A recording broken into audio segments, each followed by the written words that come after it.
নমস্কার, জয় হিন্দ, ভারত মাতা কি জয়। আপনারা হয়তো অবগত আছেন যে বর্তমানে পশ্চিমবঙ্গ রাজ্যে এসআইআর চলছে। তার দরুন পশ্চিমবঙ্গে বসবাসরত মুসলমান রোহিঙ্গা উপজাতি অর্থাৎ বাংলাদেশের থেকে আগত মুসলমান রোহিঙ্গা জাতি বর্ডারে যে ভিড় করছেন, অর্থাৎ ভারত বাংলাদেশ সীমান্তে তারা ভিড় জমাচ্ছেন।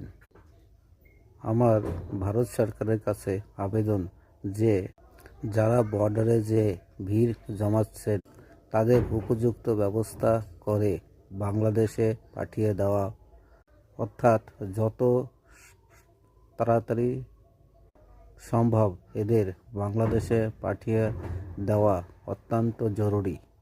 কারণ এরা ভাইরাস ছড়াচ্ছে।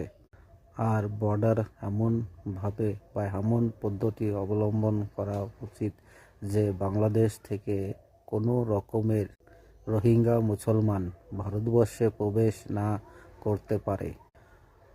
অর্থাৎ ভারতবর্ষ থেকে রোহিঙ্গা মুসলমান যারা আছে, যারা বর্ডারে ভিড় করছে, তাদের সোজা পথে ভারতবর্ষ থেকে তাড়িয়ে দেওয়া উচিত। অর্থাৎ ভারতবর্ষ থেকে যেতে পারবেন কিন্তু ভারতবর্ষে প্রবেশ করতে পারবেন না, এমন পদ্ধতি অবলম্বন করা উচিত। জয় হিন্দ, ভারত মাতা কি জয়, বন্দে মাতরম।